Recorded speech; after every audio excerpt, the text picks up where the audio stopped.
that person came to open up to us dressed only in a robe and with an empty bottle of Sprite strapped to their leg, dick inside it.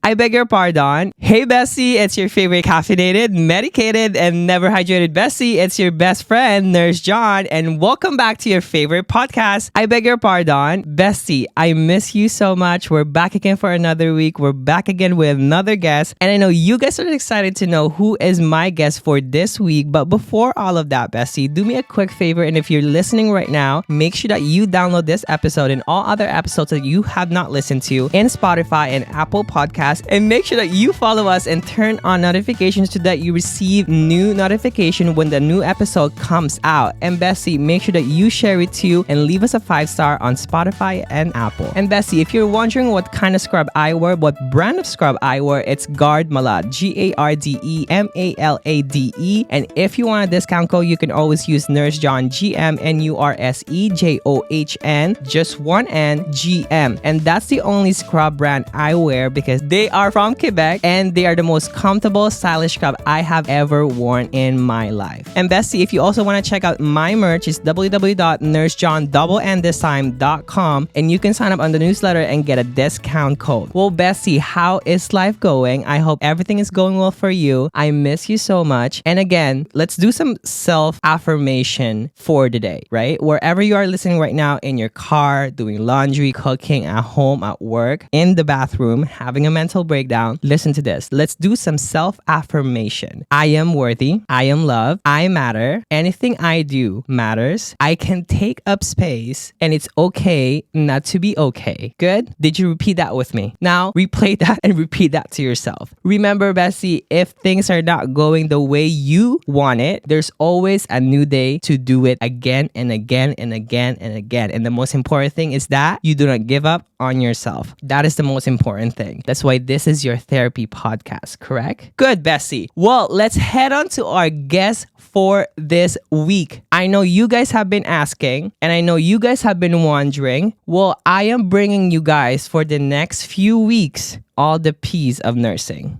Do you guys know what are the P's of nursing? They're not usually green flag, they're usually red flags, but the P's of nursing are the people that we avoid dating. Can you repeat this with me? Police, physician, pharmacist, firefighter, military, paramedics, pilot, all the P's. I know firefighter and military doesn't start with a P, but they're considered as one of the P's of nursing. Well, this first guest from the P's is one of the most famous, the usual person we see in the ER, the paramedics. Are you guys excited? Well, welcome you guys. Iggy. Hey, Iggy. How's it going? Good. Well, thank you so much for coming into the podcast. Thanks for having me. Well, thank you for accepting my invitation. And it's so nice to have a paramedic in my podcast. Actually, pleasure's all mine, really. I've been following you for a while. And then, when you posted up that story that you're looking for a paramedic, I'm like, hey, I kind of fit that description. Let's try it out, And amazing. Then you responded, and I'm like, oh wow, like this guy's actually responding to me on IG, absolutely. I keep telling people, I was like, I would love to respond to every single one if I could, but it's so hard because people would spam me with so much message and it buries the most important messages from people. But then I had to scroll because I was like, you know what, I have to get paramedic here in my studio because people have been wondering and they have so much questions for you. But before we head to the hot seat of the questions that you guys ask, and just to let you know, you guys ask the most craziest, dumbest question ever, but we will ask him because why not, right? Anyways, Iggy, tell us more about your life. Actually, this being a paramedic was not my first choice of career. A little bit of background about myself, I guess, in a few short sentences. I did my science degree back in CEGEP, and then I went into kinesiology at McGill. I became a trainer. I worked in that for a year, and I decided to switch careers completely because I needed something a little bit more, I needed the environment to change all the time. Okay. just thinking about kinesiology, it's more like a private practice, or you work for a private practice, and then paramedic is literally working for the public. How I ended up in paramedics actually is at the same gym I was working at, a colleague of mine, she was going through the same thing, right? She restarted her career. She was finishing up her bachelor's and she had started the paramedics program. And she was like, hey, like, do you remember that first aid class that we did in our bachelor's degree? Like, did you like it? You know, because it was basically controlling bleeds and like, you know, how to splint an arm and things like that. Right. And I was like, yeah, actually, I enjoyed that class a lot. And she's like, okay, well, you know, consider taking paramedics. Like, consider going back to school for that. And I was Like you know out what? of nowhere. Well, sort of out of nowhere. I've been talking about it, you know, we see each other at work and things like that. And I'm like, oh man, I don't know. Like this client doesn't want to do this. Like, I don't know how I feel about training others and things like that. Right. And then we kind of got into a talk at work. But that's kind of funny because as a paramedic, the situations that you guys get into are literally uncontrollable. Like Yes. it's like you guys come into the most like nittiest, grossest, most unexpected situation, and there's really nothing for you to do but to act out like fast. That's it. So, I mean, to me, it was just, I think at some point I was just feeling like I'm always coming to the same building, the same structure. Right. It's kind of like a rinse and repeat every single day. And I'm like, Like you a know what, 9 maybe- to 5. Yeah, kind of like a 9 to 5, but not really 9 to 5. It's more like a 6 to 9 kind of thing. Like That's crazy. In the evening and weekends, because that's when people got time to train. Right? And just to clarify this, you guys, we don't have anything against 9 to 5. I used to work at 9 to 5 too, but it's just to say that there are people who are unable to do a 9 to 5 or a sit on a desk kind of job. Like for me, that's absolutely not a thing for me. I have done that in the past and that didn't work for me. So that's why I also went to nursing, is because I wanted to do something where I'm always like standing up, doing something, walking, running, and it's chaotic. I love chaotic. I thrive in chaos. But, you know, 9 to 5 things or like accounting or management or anything like that for me is not for me. That's why it's not about the 9 to 5. It's more of the job of doing it, just to clarify it. That's it. Yeah. So I ended up signed up for paramedic school, and at the same time, in fact, the first year, I decided to join the military as a medic as well. Oh my God. Yeah. You're doing 2-3 things at the same time. Yeah, so I was kind of like, you know what, I want to do this like all the way, right? Like I kind of loved like, you know, my first semester, and I was like, hey, if I'm gonna do something, I'm gonna go all the way. You know, it doesn't get more hardcore than the military, Right, exactly, Or at least exactly. that's what I was thinking back then. You know, graduated school, started working, and also as I graduated, I realized that I really liked teaching. And Right. at that time, I had also already been teaching dance. So Oh my God, Iggy, you are a talented man. you. He is a one-man show, you guys. Hey guys, we don't usually hear a one-man show with paramedics and stuff. They usually just want to date you and leave you after. But this man, he got a lot in his plate and he is carrying them very well. Oh my God, I Thank love you. that. So one of my good friends actually is a medic in the military. Oh, no way. Yep, and he was in the military first, and then he decided he wanted to go to nursing, and then he was doing the same thing. So he was in nursing school and then military school doing that together. And then we did our college and university together. Yeah. And now we're like family. That's amazing. I know. He's from Montreal? He's from Yeah. Montreal. I probably know that person. Yeah, you probably know that person. I think we talk about that behind the scene, but his name is Yusuf. He's one of my very, very good friends, and Iggy knows him. Yes, I do know him. And I love that man so much. He would be with his friends, but at the same time, he would go to work as a medic and teach and then go to nursing school and then still do other things. He is crazy. He's And- also a one-man show. That's it. And this guy is thriving. Are you still a medic in the military No, at the moment? No. So I gave 5 years of service to the Canadian Armed Forces. Thank you as- for your service. Oh, it's really like it was a part-time thing. So something to demystify actually is people think that the reserves is one army and then reg force, which is regular forces, is something else. In fact, it's synonymous for full-time versus part-time. Oh, okay. But it's the same army. But of course, we fall under different rules and Categories and categories. But like, yes, reserves can be deployed. In fact, a lot of reservists actually get deployed. And you know what I just realized? You're actually checking 2 boxes of the red flags of nurses. Oh, geez, I'm a huge red flag. Military and a paramedic. Guys, it's a What a huge waving red red flag. It's a huge freaking red flag, and he's wearing a red socks too. Look at that. Well, that says a lot, you guys. But it looks like he's such a good man. Is this the reason why you all Bessie's fall to paramedic? Is this how they talk to you guys? Is this how they charismatically try to pursue you or something like that? Bessie, comment down. You know how to comment down in the podcast. You gotta tell your story of like how you went out with any of the paramedics or the piece of nursing.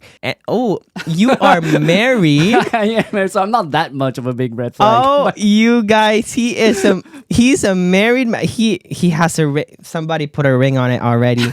Now, question, Iggy. Yes. Is your wife a nurse?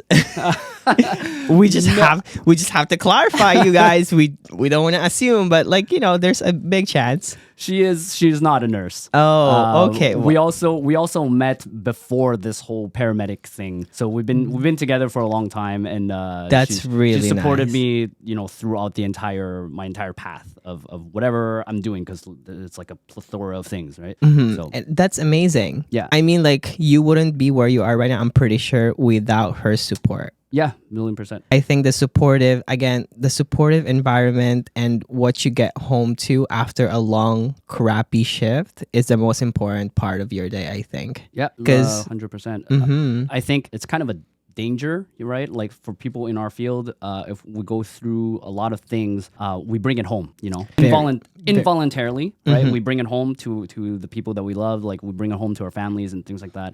And sometimes it kind of feels like, you know, you're trying to unload things and then they don't necessarily get it as much as they want to. Right? They don't Right. get it. Because it's hard for them to understand it. That's why I started making my content. It's because I want my other colleagues from different parts of the world who is misunderstood about their job, about what they do, about the things that they go through in the back of the curtain of the hospital. Like, I just want their partners, their family members, their friends to understand that, look, Linda is just not like bitchy every fucking day because she just wants to be bitchy. Maybe she just had like a really rough fucking 3 days of like consecutive shifts and she just needs some time off, or like, you know, someone to understand what she just went through, like the trauma that she just go through. Yeah. And that's something that, you know, I guess, like you said, like we bring it home involuntarily, and it's hard not to, because if you think about it, like you just don't see something so traumatic and just tell yourself, okay, I'm out. But then your mind just like repeats it and repeats it to yourself. Yeah, exactly. And it's not just that, it's also that, like, you know, for example, my wife, I know that she has a good outlook on things, and, you know, she's able to take a step back and look at the bigger picture. It's like, well, you know, like if there are things that you can change and there's things that you cannot change, right? And just focus on things that you can change. And then sometimes it's like, yeah, I know, but it's so much easier said than done. Right. You know, it's so much easier said than done. And sometimes you just want to connect with people who actually do go through the same thing as you, but their outlook is also completely different. They don't necessarily have your best interest, right? Like, you know, Right. you know, when you're in your work environment, everybody's just bitching, right? Everybody's just bitching, and it's like, See, look, he's confirming it, and it's coming from a paramedic perspective that we're all just bitching at work. And it's not because we hate the work. It's just, man, like, I wish our job gives us a fucking therapist so we could all sit down once a fucking week, each one of us just unload all the fucking trauma that we just went through. and not just that, eventually it brings people to quit the industry altogether. Thank you. And then we're short-staffed. I know. And then it's like, well, I'm sorry for your mental health. That's too bad. We're kind of short-staffed. Here, pull a 16 hours, right?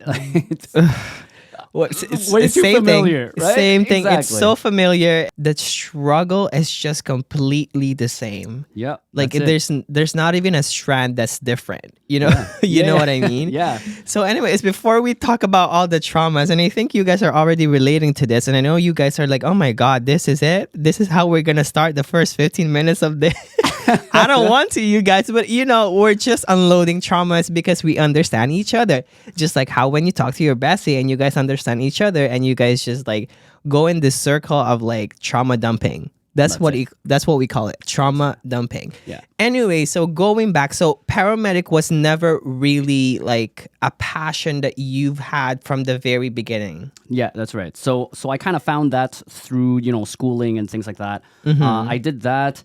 And before I started working full time as a paramedic, I also Right. started a little company, right? So I also teach CPR and first aid. That's amazing. Yeah, so Here in Montreal, Here in right? Montreal, yeah. What's the name of your CPR? It's called CPR Montreal.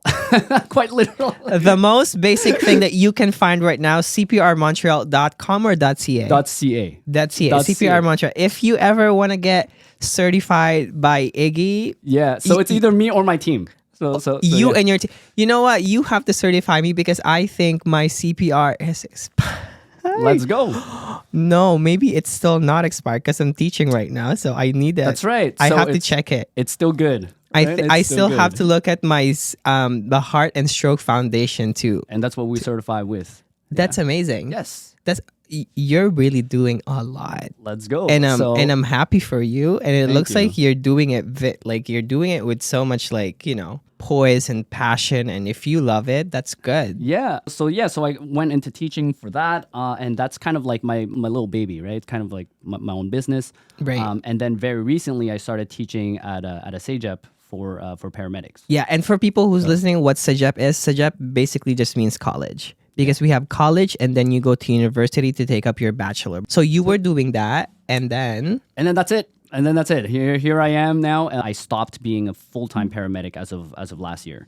As of last year. Yeah, to get into teaching and focus on the next. And what got you into teaching then? So that's another realization that I've had because I've been teaching dance. I've been teaching breakdance for like 15 years now. He is a breakdown. You guys, how can we not be this talented? Oh my God, you're breaking. Yes. So I've always been like an active kind of person, right? You are a problem solver. You're solving every single problems you have in mind. You're like, you know what? I would love to try dance. And then you went to dancing and then you kill it. Oh my God. Yeah. So I mean, how I got into dancing, that's a whole different story. Right. But yeah. So I've been teaching dance for a while. I think I was also part of like church community groups and things like that. And I just like to public speech, right? Good. Public speaking. And I wasn't always like that. I was shy as fuck when I was like in elementary school. I mean, I wasn't shy, but I was like, public speech was like not my thing. Same. At all. Same. At all, Like you know? I'm an introvert, but then this whole social media thing turned me to an introvert extrovert type of person. You know what I realize? A lot of influencers out there are introverts, man. Oh, a lot. You have to realize that because the thing is like we only have confidence because we are in front of camera by ourselves. That's it. But then you put us on a stage, baby, we're gonna be shaking. Yeah. Like shaking, like our legs are like crumbling, like I can't. And it's crazy because I follow a few people that have, made it big and gained a lot of traction on social media. And they're like, no, we're introverts, man. We're introverts. We hate public speech and stuff like that. And I was like, wait, what? Like, I can't, there's no way. You're writing books, you're giving podcasts, you're on TED Talk. Like, how are you an introvert? You know? Right. So, well, I guess you are in the perfect profession because as a paramedic, you need to be extrovert in a way that you need to be communicating with these people, and the environment that you're in is very chaotic. It's fast paced.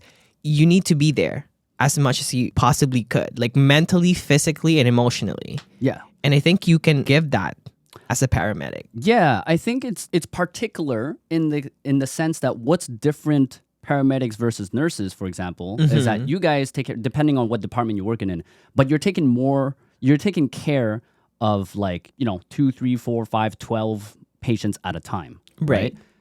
And each patient, you spend 5, 10, 15 minutes with them, right? Correct. And it's also in a controlled environment. Most right? likely 5-10 minutes. Well, that should be like even longer, but now we're spending like 30 seconds. Right? right, people? No, what?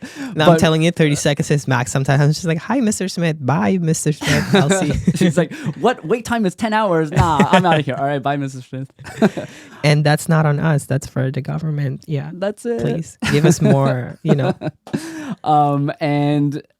for us paramedics, we take care of one person at a time. Right. And each patient is going to take roughly an hour and a half. And how do you guys determine that? Is that the most that you guys can spend with someone, or is that the longest you've ever spent with a case or like a scenario on an event? No, the longest that I've spent, excluding triage time, okay, is like 3 hours. Oh Like, my God. Yeah, like three. In the 4 hours. scene. On the scene, yeah. So you've been a paramedic for 7 years and now you're teaching and part-time as a paramedic. Yes. And how do you balance that? So I try as much as possible, man. Right. So Because you're also teaching dance still, yes, right? Yes, still. So I need something that like takes me completely out of the entire medical and emergency field. That right? is true. Because like I'm working in it, I'm teaching it. I also run my little company that It has to basically- do with healthcare. Exactly. It has to do with healthcare. Good. And then I need something that's completely different. That's you know? really nice. And that kind of like is my quote unquote roots, right? Like I found dance before I found like paramedics. Right. And that's your de-stressor too. Because for me, Yeah. what de-stresses me is cooking. And Yeah. it's good that you found dance before you found paramedic, because I think having that sense of like that comfort zone where you can take yourself out of like the whole healthcare system is very important. Yeah. Because that's what my therapist told me. It's like, John, what do you like to do out of healthcare? It's like, it could be climbing, it could be, crocheting, whatever it is, you have to have that. Because if you still are doing something that's related to healthcare, you will never be out of it and you're just going to drown from it. Yeah. And I find that very empowering, if anything, because I see colleagues that don't have anything outside. Right. Or they do have something, it's drinking. Okay? That's it. And that's not exactly healthy. In moderation, it's okay. All right? In moderation. guys. Well, that's it. But I get it. But like everybody needs some sort of hobby, whether it's, rock climbing or whatever, Right, something that kind of different. stuff, But right? I want to touch up on that too, because that's so important and that is so true. And he is super right about it that, if you ever want to develop a hobby, it has to be a healthy hobby that's actually going to increase your serotonin, bringing you a healthier mind, a healthier body. I know, a little bit of wine cannot be that bad, but sometimes, when you get too much into it, it becomes an addiction. It becomes, it's not just a hobby, it becomes something that's a problem that you created out of a problem that you're trying to resolve. And it's not really good. And again, I'm coming from a very empathetic and just thinking of you kind of mind here. And if you're ever in a situation where your drinking habit got worsened because of your work, and mostly for my nurses and healthcare worker, there's always still a way out of it. But you just gotta believe in yourself. You just gotta know that there is help out there and you gotta find that help. It's important that you're transparent towards yourself, just like how you take care of your patients. And usually the reason why you drink is because you love your work so much that you keep coming back to it, even though it's chaotic, even though it's problematic. But the thing is, if you can take care of your patient, why can you take care of yourself? And I always tell you guys, the most important patient you could ever have is yourself. You are your number one patient. If you can advocate for someone else's life, you should be advocating for your own self. And that is something that you have to believe in and keep on doing for yourself. Just like self-care is self-love, right? Just a quick PSA, because I love you guys. Anyway, so going back to that, I love the fact that you do dance, because I feel like I love to dance too. Mm-hmm. I was dancing during high school, and it's not break dancing. I just love like choreos and stuff like that, and it has been something that I really love, but I stopped doing because I was like,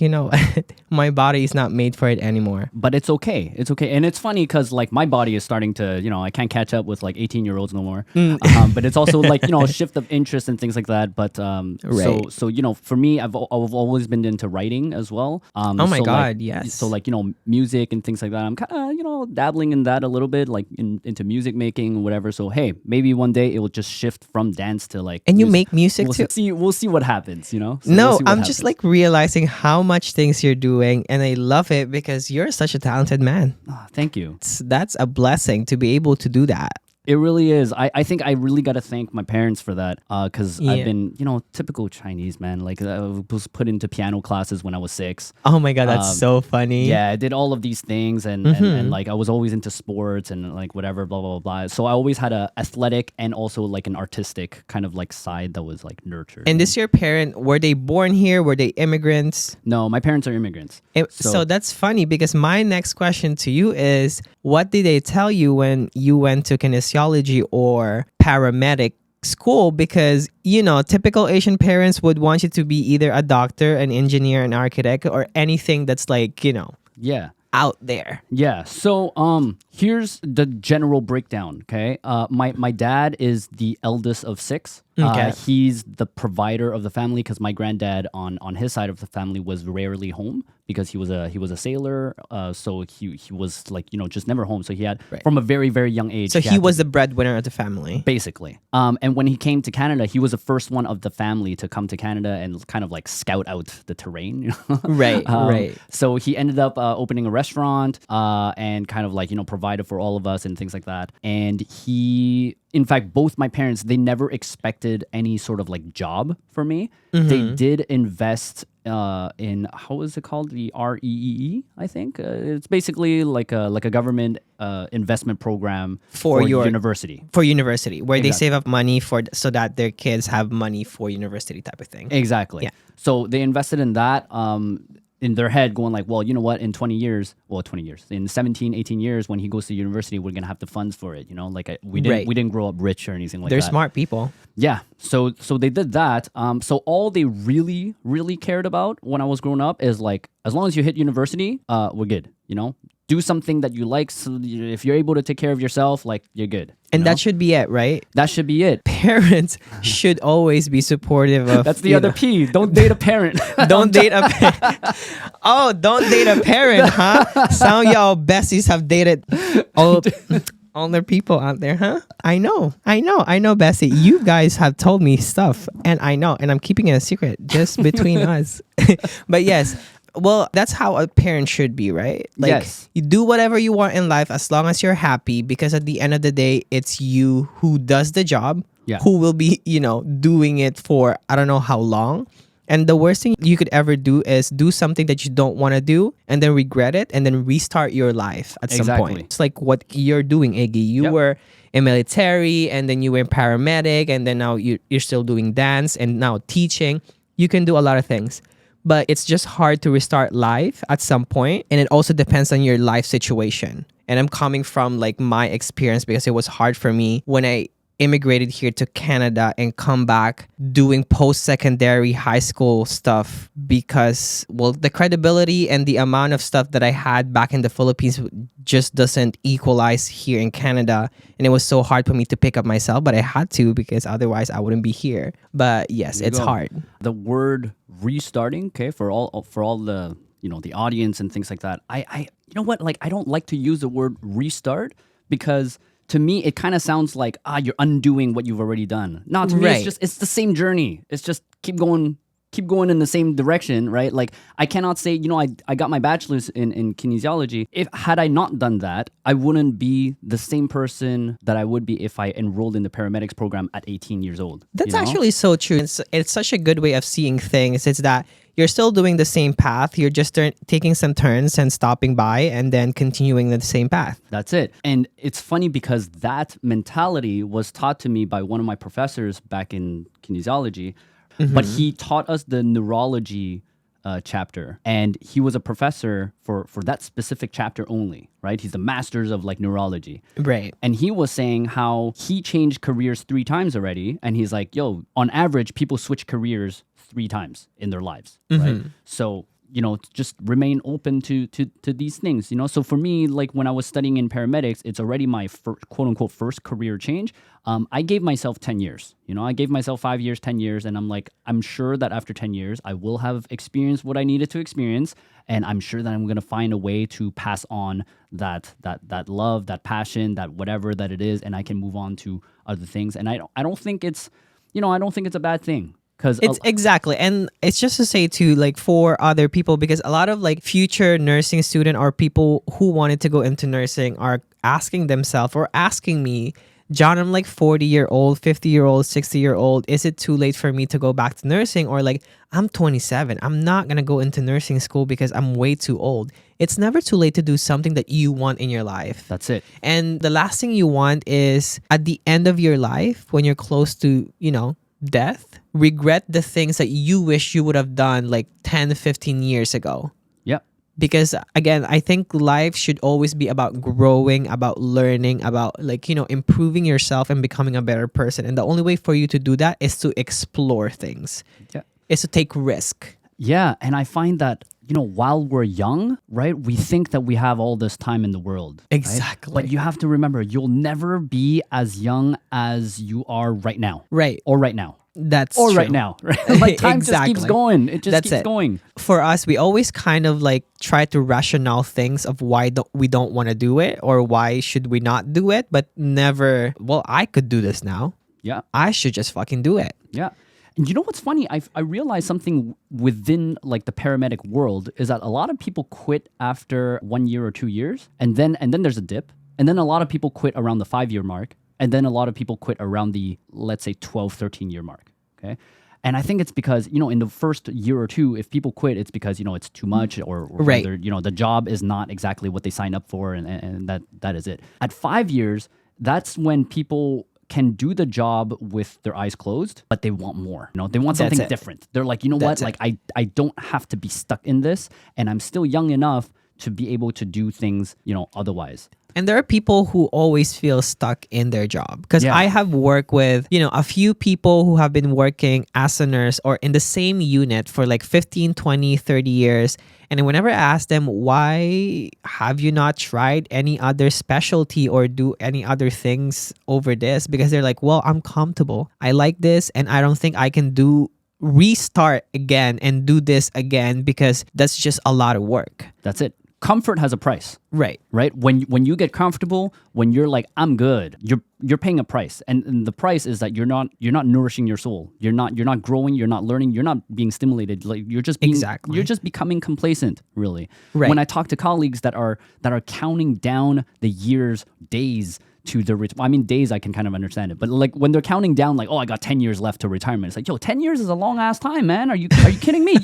You can do so much stuff with 10 years. I know, right? That's insane. Like you can quit in like 5 years and do another thing in your life. Like you Hells don't have yeah. to wait for like 10 years and retire. Hells yeah. And people, we're very, very, very lucky in this day and age that when you quit something, you don't have to go back to school. People typically think about like, if I quit my full-time career, I got to go back to school, start everything over. No, it's not starting over. You don't have to. You're building, like, did you go to school for content creation? No. No. Exactly. No, you learn it on the way. Exactly. And a lot of people figure it out that way. Exactly. And sometimes like, like the most paid people right now are not even doctors, not even engineers. And again, this is not to say like the people who went to medicine, to engineering, architecture, whatever that profession is, you guys are amazing. Hells yeah. But now in this generation where we are, content creators are even paid better than anyone who went through school for a profession. And it's a different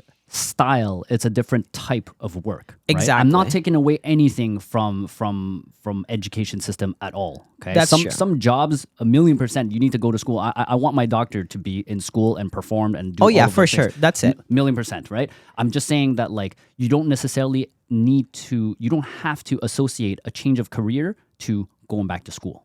Or restarting things. Or restarting things, right? That's like it. I'm a small business owner myself. I've never been to business school. I've figured it out. Again, like I went to teaching because I want to change the game. I want to change how the future of the nursing world would be for this new generation of nurses. Yes. And my approach is always, I want to learn your style of learning. Is it visual? Is it hands-on? Is it writing? Because that is something that I did not or was not able to be given to be able to be asked, like, how do I learn best? And that is something I'm practicing for my student because people learn differently. And sometimes teachers and professor things like, oh my God, this student is not doing so well, or they're just not made for this thing. Maybe they're not the problem. Maybe you're the problem because you're teaching something completely out of how they learn best. Yep, that's it. And I think I speak on behalf of like a lot of teachers and preceptors, right? Like a maître de stage on the road and things like that. The point of teaching somebody is not to clone yourself, right? It's Right.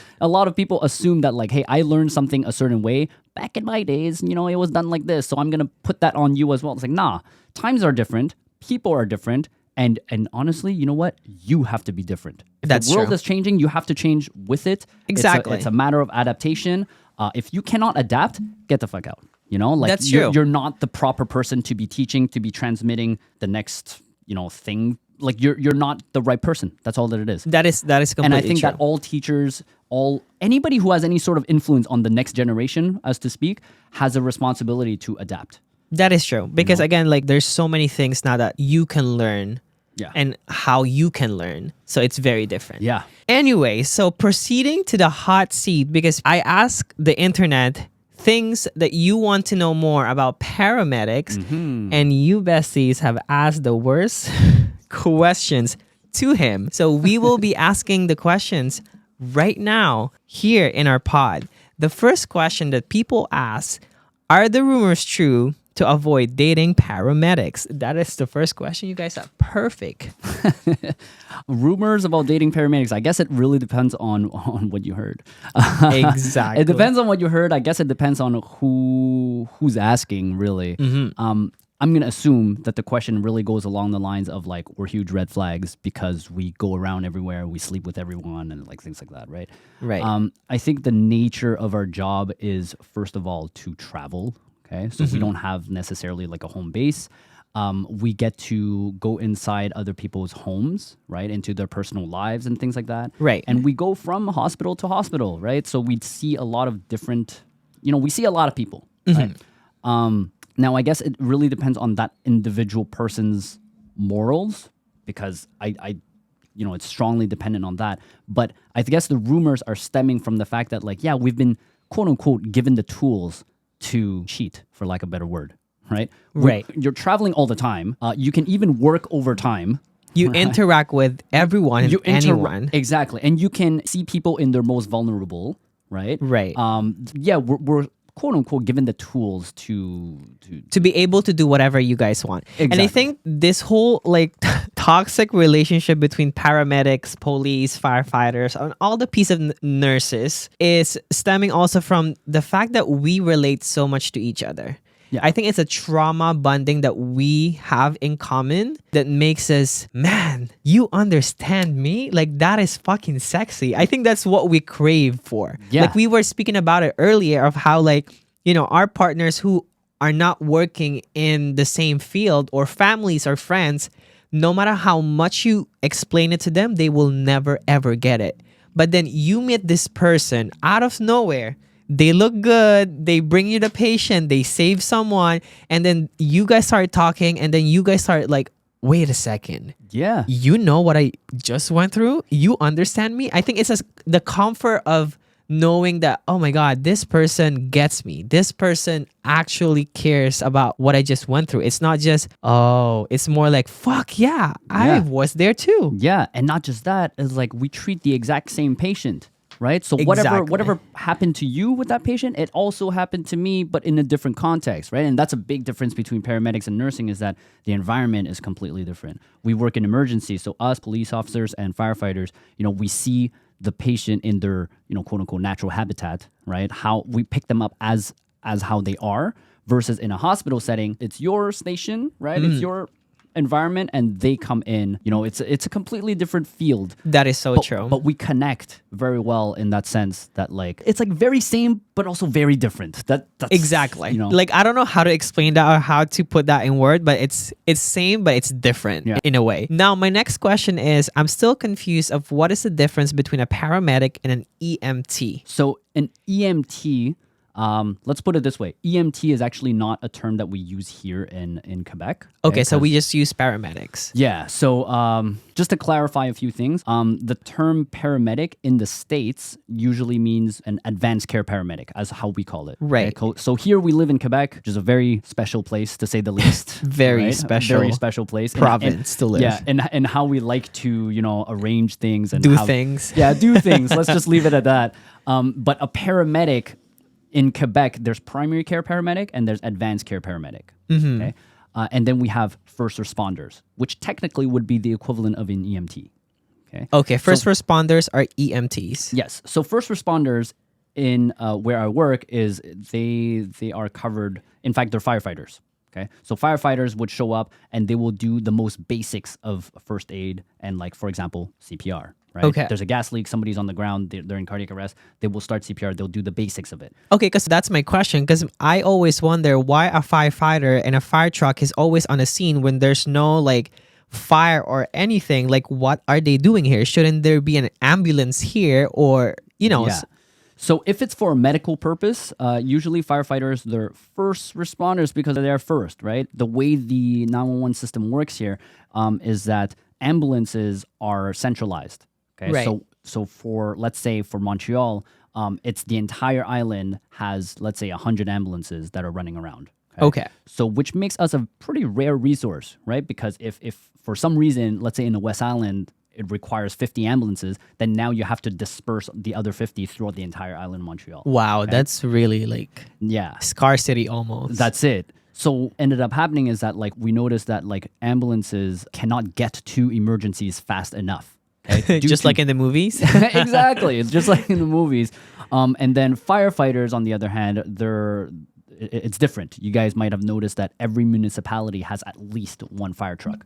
So they cover a much smaller area, and they'll get to high priority calls much faster than So us. that it makes more sense. The firefighter are the closest one to respond first before the ambulance gets in. That's it. So on a general basis, right? Basis. Like sometimes it will happen that a call pops up right next to the ambulance, right? Where the paramedics are. So we'll get there before the firefighters get there as well. Right. I mean, it's a whole complex system. There's an algorithm with distance and time and all that kind of stuff. But as a general rule of thumb, firefighters are going to get there first, and then paramedics get there after. So it's literally a collaborative approach that you guys have to do. Yeah. We work together as a team, right?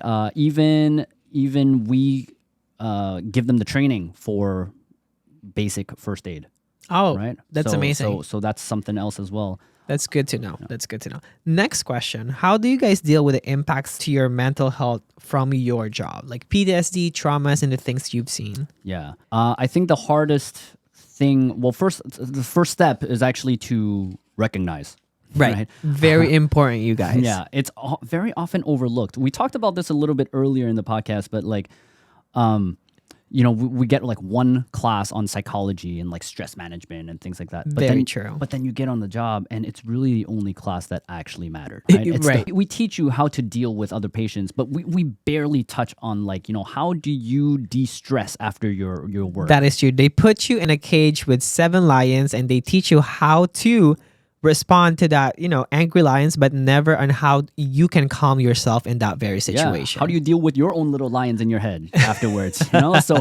So that's something else. So the first thing is really to recognize it, to be very aware of what caused you to feel that way and how you're reacting to it, right? And it's okay to feel that way. And it's okay, right? So there's that. And once you recognize it, you got to find a way to express it somehow, okay? Right. Whether it's by writing it down or talking to somebody, or you gotta just release it, on the bench bar or whatever. Right, the fuck you in do. a healthy way possible, because possible. we'll be honest, nurses and other healthcare workers, sometimes we deal with things and we want to numb ourselves by drinking or overeating, but this is not the right way to deal with this kind of like stresses. And I am guilty of it. Like, I have had situations where I drink myself a whole glass of freaking wine and get 3 cheeseburger, 1 large McFlurry, and large fries and 20 chicken nuggets, and just like cry myself at home after a really shitty shift. But I realized how this is bad, that this is not just you rewarding yourself, this is you creating a bad habit, an addiction that could lead and destroy your life. Yeah. You know what I mean? So like, there are healthy ways to de-stress and find ways to deal with this kind of trauma. And for me, I find cooking de-stressing for me. Nice. And for you, it's dance, right? Yeah. Next, what is something people don't usually know about paramedics? I think the image of a paramedic is very strongly portrayed in movies and TV shows and things like that. So we're not always on the gun, right? We're not always like adrenaline rushed like to every single scene. We're not rushing. We're not running with all of our kits and things like that. Right. There's a sentence that I learned when I was in the Army. It was like, slow is smooth, smooth is fast. Right? So That's just so funny. do things slowly, right?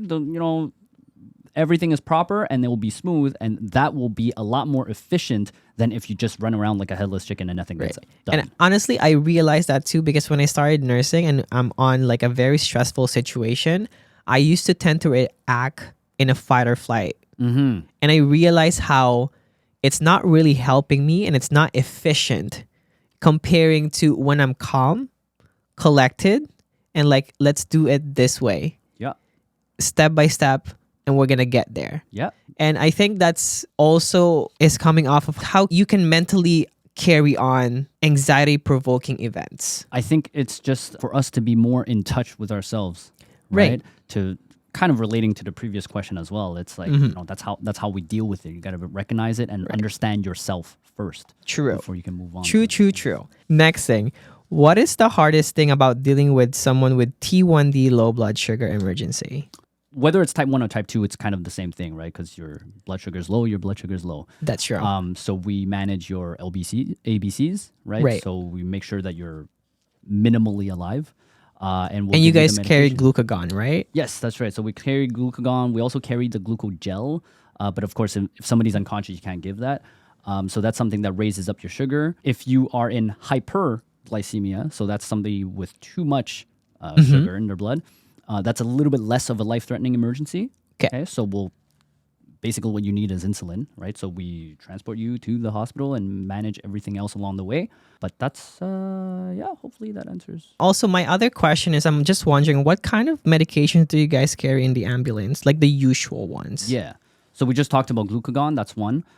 We got nitro aspirin, mostly for like heart attacks and things. Salbutamol, so that's your Ventolin.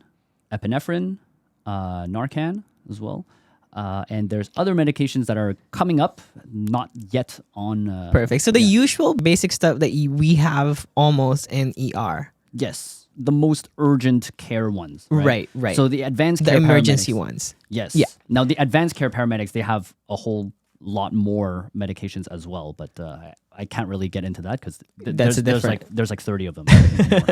My next question is, as a fellow medic, are all your coworkers sleeping with each with you guys? The question coming from a medic too. You guys just want to know who people sleep with. Everything, all the sexual stuff, you guys. All Okay. the sex stuff.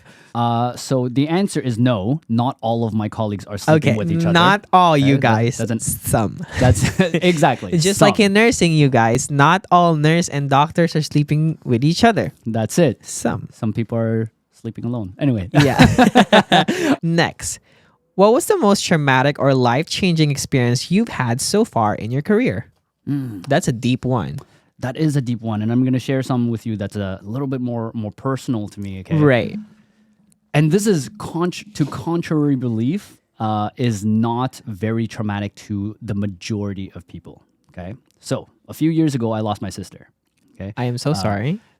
Thank you. So I lost her, and it was a sudden death, and a lot of things were happening at that time. You know, it was right before COVID and all that kind of stuff. Right. But because it was an unexpected death, there was a lot of things that started running through my mind, right? Kind of like, you know, the whole concept of life and death, the whole family situation. Right. She was my older sister. She was also like, you know, kind of the rock of the family, taking care of everything, you know. On my first shift back from all of that was grandfather who was about to, you know, we're talking a few hours away from like dying, but that person had a DNR, right? A do not resuscitate. And there was also his will was to die at home. 911 was called because wherever he was staying, they were trying to debate. The siblings were debating with each other, like, what are we doing? Are we leaving him at home, or do we send him to a hospital to comfort him and then send him back? And then I'm like, you know what? I don't think they're gonna send. If we take him to the hospital, they're not taking him home, you know. And They're and not then gonna take him exactly. home. And they're like, there's like 5 of them, like 5 siblings or 4 or 5 siblings, and they're all arguing with each other. You know, they're all cussing each other out and stuff like that. And whoever's house we were in was a man, and I told the guy, I was like, you know what, like, you're doing a hell of a job taking care of your dad in your own home, and like, you're lucky to have like all of these siblings around you, right? And I thought that he was very brave for doing that, so I told him that, and I know he took it to heart because he repeated it a few times, and he also told it to like his siblings and things like that. And in my head, I'm like, you know, I'm coming from a place where I just lost my sister like last week, Right. you know. And I'm not trying to. I didn't tell them about my part, but that's where I was standing. So that was kind of a call that that stuck with me because Right. I had a personal experience in that sense. Right. You know, most people who ask me, "Oh, what's the most traumatic thing that you remember most?" And I'm like, "Nah, it's not the death, it's not the blood splattering and things like that. Yeah, I'll remember those, but that touched me to the core to the same extent as this call did. No, that person, that my partner during that call, 2 years later, I asked them like, "Oh, do you remember that call?" And she's like, "No." Like to them, it was just another call, right? Right. And I was like, "I know you don't remember it because I wouldn't remember it if this was if It was didn't a regular thing. exactly, but because it was my first day back." It was something that I've personally experienced like a week prior to that. That's it. And then I see the sibling love or at least the unity, you know, like you guys fucking have each other and, you know, I don't anymore, you know, that kind of thing. So that kind of played with my Right. head. That was really hard. And at the same time, too, I think one of the hardest things I hate about healthcare is when, I think family members fight in a situation where all they needed to do was to be united as one Yep. and come to a conclusion that all we wanted is for the safety of and for the health of our parents or brothers or sisters. But most of the time, people argue so much. And Yeah. I just don't get how people can do that in front of their loved ones who's suffering in front of them. Yeah. It puts things in perspective because at the end of the day, only thing that matters is family Right. and love. That's all that that's Exactly. all that it is. That's all that it exactly. is, But you know? yeah, but in that situation too, though they were together, they should not be fighting against, Yeah. one thing. Yeah. And you know, I'm not there to coach them through Right, you know, right, therapy or exactly. anything Because like you that, just but- went back from a really hardship Yeah. situation. Yeah. So, but yes, I completely understand that it's life changing and it's still probably stuck in your heart and head. Yeah. That very situation. Yeah, yeah. Amazing. Next question. Oh my God, people are so crazy with this question. Let's hear it. Any pickup lines you've heard while trying to help someone? Pickup lines? What do you guys Oh my mean God, about pickup lines? You know what? It's funny, but old ladies, man. Oh Old my God, ladies, the of course, old ladies. you know what They I'm talking about. love. They love it, and then they can't move, so you have to go touch them. You know. Yeah. Like- Oh my. And again, know? we're not sexualizing them, but they sexualize us more than they Oh, sex. hells yeah, man. Listen, one time, I had this old lady. She's 80, so I'm wearing my scrubs, and I don't usually wear my scrub loose. He's like, "Damn, you have a big butt." He's like, "I just want to squeeze it," and I'm just like, "I'm just here to give you antibiotics," and leave. And then at one point, when I was lifting this grandma from her bed because we want to transfer to the chair, but she needs help. Yeah. Man, I was like, "Okay, put your hands in my shoulder and we'll go up together. We'll get to the chair." And he's like, "You just smell so good." And I was just like, "Okay." I was like, "Okay." You guys don't understand how older people are the smartest, strongest, and most the craziest. And honestly, they get away with it because they're old and frail and fragile. That's it. It's- Because somebody else does the exact same thing, says the exact same thing. Oh it's my not, God, it's not gonna fly. It's crazy. It's not okay. gonna fly. Okay.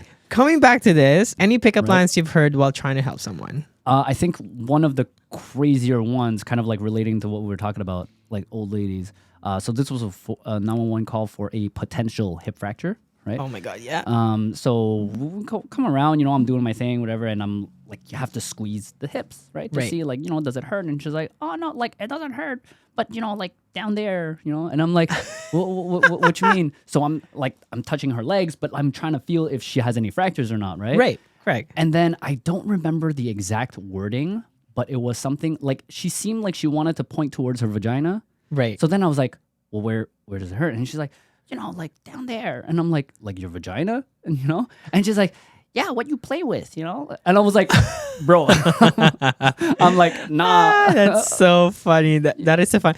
I'm telling you guys, they're super straight up. They would say whatever they want. They have no filter. Yeah, They have no shame. Yeah, They yeah. will tell you anything and everything they're thinking. that's it. Oh my Anything and God. everything, man. Next, when a patient specifically doesn't want narcotics and is it given to them despite their wishes? I don't think so. No, they're usually, in my case, they're usually unconscious.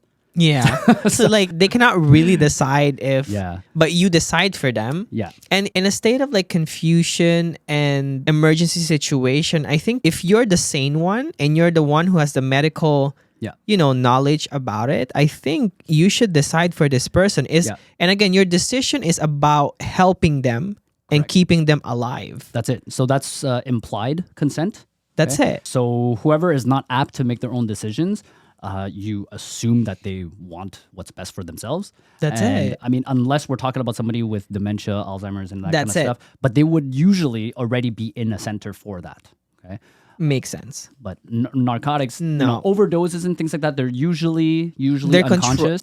Things are controlled. Like we Yes. don't act just because we want to act. We have steps that we follow and we critically think as healthcare workers before we do something that is crucial to life or death. Yeah, that's it. That's it. Next. I swear, God, I look at this. Let's go. I look at this question and I'm just like, what is the funniest thing you have seen at the hospital? Ooh, so I'm gonna assume for me it's not the hospital, it's like on scene. Right. One of the funniest things. You know what? There was one time we went for a P7, so that's a low priority call. I don't remember what it came in as. It was just, the person who's sick or whatever. But that person came out to open their apartment, like the hallway of their apartment. Right. Because how that place was made, it was also locked from the inside if you wanted to access the hallway. That person came to open up to us dressed only in a robe and with an empty bottle of Sprite strapped to their leg, dick inside it. Oh, God. Oh, shit. And then, the craziest things. Now you guys are hearing it firsthand from the people who sees it first. Because people don't believe us that people will put anything in their butt. Oh, yes, that too. That too. And, What was the craziest you've seen that people put in their butt? I think for me, it's a Dumbo. A what?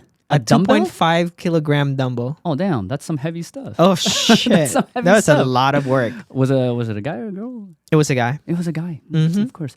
I don't know. I in my personal experience, I haven't had that many people shove things up their butt other than fruits and veggies. Okay, fruits So- and veggies are common. Cucumber, bananas, Exactly. all that stuff. Exactly. So no, I personally have not had that many crazy things up the butt yet. Good. Um, You don't have to. Yeah, I don't you have don't to. have to experience it, you guys. and it's funny because you know what? In 911, it's a complete like Russian roulette of what you can get. I know. Oh my God, that's it, right? Like like- you never know. That's it. I think my first year working as a paramedic, I did not get any cardiac arrest. And then Good. Yeah, 0. And then in 5 days I got like 7.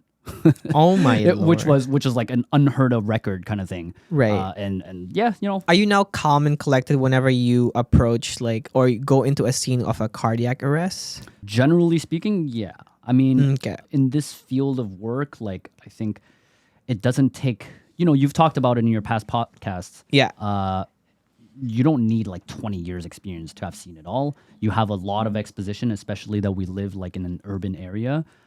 You have a lot of exposition. Some people, they see everything in 1 year, 2 years. Right, and exactly. You get to see It a only lot. takes like one traumatic event for you to know this is what I'm gonna do next. That's it. Or That's the it. next one, this is what I'm gonna do and not gonna do. Exactly. I mean, like that's I guess is healthcare. Yeah. That's why I was like to people who's in nursing school right now is that whatever you read by the book is not what you get in reality. It's never that. Oh my God. Like it's never that. please don't think that memorizing everything that's written in the book is what you're gonna get in reality because that's literally not it. And you will be shocked, you will be traumatized because you're like, I was fed with bullshit. And yes, you were. You learn you get drilled to do certain things so that you can pull it out when things don't look exactly like that. That's it. know? That's it. So, and now, 2 more questions for you. Let's go. The questions you guys, I'll just ask it anyway. Do you guys check out nurses when dropping off someone at the hospital? What is it specifically about nurses? I know, right? I don't We're know. just, I think we look good, messy. Yeah. and we look good messy, That's like, it. Oh, another thing I'm wondering is like, why is you guys' uniform so fucking fit that your freaking pants are like so tight? Like, why do you guys wear the tightest fucking pants ever? I mean, Like, don't you guys have sizes? Is it like extra small and small? There are sizes. There are sizes. You know what? I'm gonna say something. What you're noticing is the people that you want to notice. Right? Some people. Am I right? Put your hands up if you're guilty. Where's my besties at? Put your hands up if you're guilty. Because we're guilty. Right? So, like, some people wear their uniforms a little bit, they'll take it a little bit larger if they don't want to, Right. demonstrate certain assets that they have. Right. But general rule of thumb, I'm going to say the current uniforms, the specific brands and things like that, they make our butts pop out, man. Like That what? That's it. I wonder. I was like, how the hell do they got bigger? But if I'm the one like leaning back and forth, down, up and down on my patient's bed to clean up shit, That's it. I was like, they're crazy. I was like, okay, well. Anyways, I just had to ask that. I know my besties are wondering because I know you guys are as heavy-minded as me. Anyway, so other than that, lastly, I just want to know, what is something that you want future paramedics to know about the profession? What I tell a lot of my students, actually, they graduate and they're always ready for the biggest emergencies. Always. Okay. And honestly, we want them that way. Okay. You got to be ready when shit hits the fan and things like that. But what you need to remember is that you're working as a human being, right? Correct. You're bringing your own personality. And sometimes, in fact, most of the times, 911 is being called and you're not, it's not that big code that you practice for in school. Right. It's not all of that, but your impact is so much bigger than that, right? You're bringing your personality to the patients. You're bringing your personality to the family. Right. You're bringing who you are. Another thing to remember is that, we hear a lot, especially in media nowadays, that like, healthcare environment is not good, like all that kind of stuff. There's retention. It's not even a secret. Retention is pretty terrible and things like that. It is terrible right now. I think I just got to remind young aspiring medics that like you are responsible for your own happiness. You got to create your own Period. You got to create your own little happiness. In the truck, it's you and your partner, right?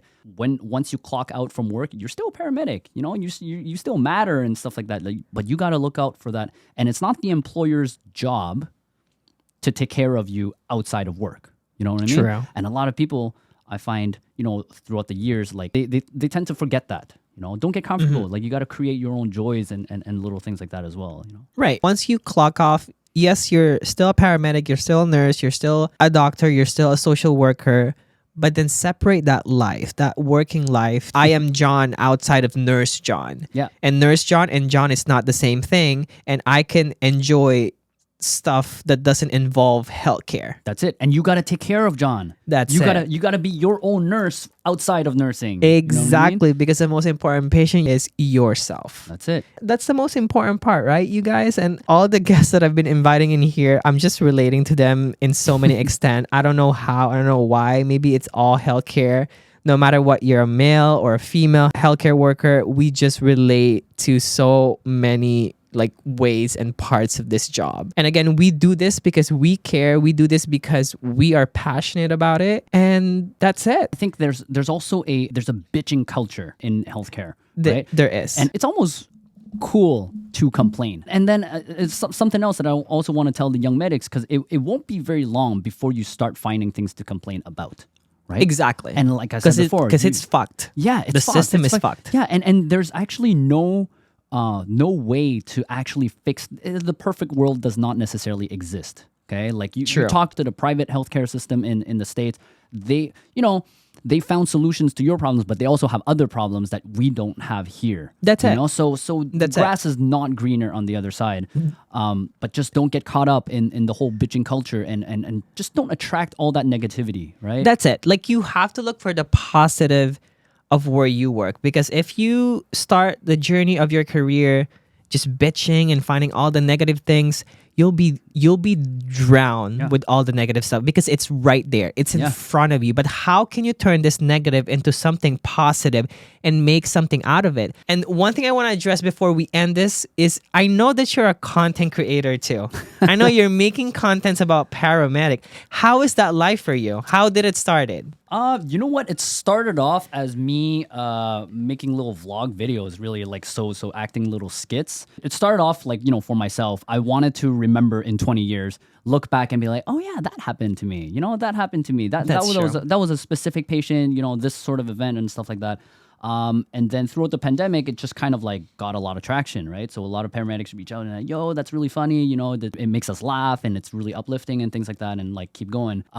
So to be honest with you, I haven't been pushing that kind of content a lot. I wouldn't even, call myself a content creator. Well, you are. You're still making content. You're inspiring people. People are, finding something to laugh at and to relate to. So I think you're making good content. Thank you. And like I was telling you, behind the cameras is that you gotta continue doing this, because I think like every single healthcare workers needs their representative or someone who will represent them in social media. And what's your handle in social media so people can follow your adventures as a paramedic? Yes. So my handle on Instagram is Iggsmeister, IGGSMEISTER. Can you repeat that for them? Yes, IGGSMEISTER.